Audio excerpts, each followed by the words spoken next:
When we cast the Elliott part, we had all decided on another kid. Mm. And we wanted to see what his chemistry was like with all the other kids that we had chosen, because we had chosen kids for the best friend and the brother. And so we brought them all together at the writer's house and had them play Dungeons and Dragons together, and and stood on the outside of the room and just kind of watched them play. And in a few minutes, it became really obvious that nobody liked this little boy. Oh. And it was not going well. And I was sitting there going, oh shit, like I have to start over. And it became very clear that he was not our boy. And so just then, a director and production designer named Jack Fisk just directed a movie with his wife, Sissy Spacek, in Texas. And they found this little boy from a farm in the middle of nowhere in Texas. Their casting person did. And so he told Spielberg about this boy, and that was Henry Thomas. And we flew him and his mother into Los Angeles to do a screen test. And again, this is before videotape existed. You know, we use like big old cameras. Mm-hmm. And so he read for us, and he was exhausted and weary, and it just didn't go great, but we saw something in him. You know, he looked the part for sure. And so Steven suggested an improv. And so he did an improvisation scene with my boss, Mike Fenton, where Fenton was playing a representative of NASA. Mm-hmm. And he was there because he had heard that there was an alien living in his house, and they wanted him so that they could study him. And Henry, your job is to do everything you can do to not let him take him. Go. And there's a video on YouTube that you can watch. Have you seen this? No. Oh gosh. You have to show it to your little girl. Will it bring me to tears? And in like 2 seconds, he had us all weeping. We were all behind the camera weeping. He just used his nervous energy into doing anything he could do to keep that alien, because he was his friend. I mean, kids are amazing because they understand imagination.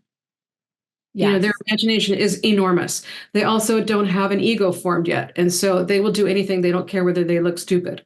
Right. And so, right. And as we get older and we get into puberty, we start building those blocks to make ourselves look cool. Right. And your imagination goes like this, and you're more aloof in a way. Right. And isn't it interesting that these little kids that have very little training or none at all are just so good, and the part becomes them, they become the part, whereas there are people that can study acting their whole lives just to be an actor. Well, I always, I teach acting as well and coach actors, and I always encourage these adult actors to get back to where they were as kids. Mm. Because when you're a kid, you were just so open and full of imagination and trust before the world squashed you. So. Right. That's very true. Yeah. Yeah. So I know that you teach people about auditioning, or you tell people how to audition better. Is there one or two things you would stress for that stressful situation that I know even the best actors, some of them hate auditioning? I think it's like I said, is that you've got to get back to where you were as a kid, where your imagination was flowing. Mm-hmm. And you've got to get rid of the notion that you're there for a test, or that it's a hurdle that you have to get over. You should come into audition feeling like a collaborator, which I think is really important. To feel like you're one of the filmmakers, because you're a piece of this puzzle that we need, and come in to play, because that's what this is all about. This is to play and come in with this feeling of, I am so excited to show you my stuff. Yeah. And that will completely change your mindset in terms of the whole audition game. Yeah. I was curious about casting in this way. So one of my favorite shows is Yellowstone. And Rip from Yellowstone, I know Cole Hauser from Dazed and Confused and, Good Will Hunting as this redheaded, skinny obnoxious kid. And then you see Rip and he's heavier and hot and like everyone's obsessed with him, but that is not who Cole is or was. And so I always was fascinated by that casting choice. So like in a situation like that, did he come up with the character and the way that it looked and show up and say, I want this role, this is who I see it as? Or did some genius casting director say, wait, Cole can do this and we're going to come up with what it looks like? Well, I don't watch the show, but I understand the situation that you're explaining. Okay. And it is our job as casting directors to know the width and the breadth of what these actors can bring, because we have been in rooms with them for years to decades and seen them do so many different characters, along with seeing them on stage where they generally will be able to take a character that no one will cast them in a TV show or a film. And so we've seen all sides of them. Also, what I like to do is have what's called a general meeting with an actor where they come in and we just talk. It's not an audition. And so I'll find out things that, oh, they play the banjo. And nobody knows that. And or that, they're actually really funny in a dark way, but they never get shown that way. So that's why I like to have these like personal one-on-ones to see that, and also just do a boatload of homework to know what they bring. And so, is that something that Cole brought? Yes. It's also something that the casting director knew that he had in him. Right. And, our job is to sell 25 people on our idea and get them all to approve it. Right.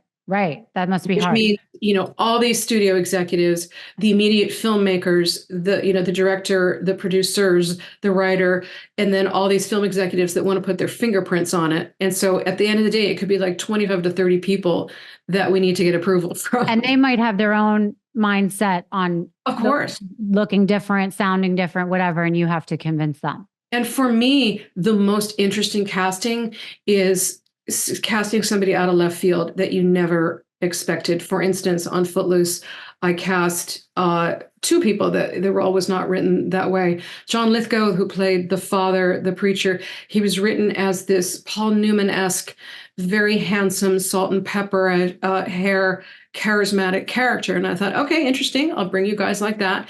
And then I had seen John Lithgow in The World According to Garp, playing a transsexual, and Brian De Palma's Blowout, where he played a serial killer. Two completely different roles. But I thought, how interesting is this guy? This guy is such a chameleon. And so when I brought him up to the director, he said, no way, that's ridiculous. And so it's my job to convince him to give him a chance, just have him come in and read. And he came in and read, and this is again, back in the days before videotape. And so it was just him and myself reading. And he read one scene and he was so amazing. And he gave him the job in the room. I'm curious if actors get really weird around you because they know you hold so much power for their career. Does everybody, when they see you, attack you, hug you? Sometimes, but I'm just so open, and they know that I'm on their side. And so that goes away after a moment or two. Right. Are there any films that you, in your career, in both careers, casting and as an IC, that you are the most proud of, that you are just so happy you worked on, so proud of the actors, the situation? E.T. is definitely one at the top of the list. It's really great to work on something that is timeless, that it you can watch it 30 years later and it still hits. Mean Girls. I saw it the other night and it still is just hilarious. And then this little movie I cast that I also co-produced called The Spitfire Grill. And it was my first indie, and it was just a couple $1 million. And it was a beautiful script. And we ended up at Sundance and we won the audience award. And it's really a beautiful film. Amazing.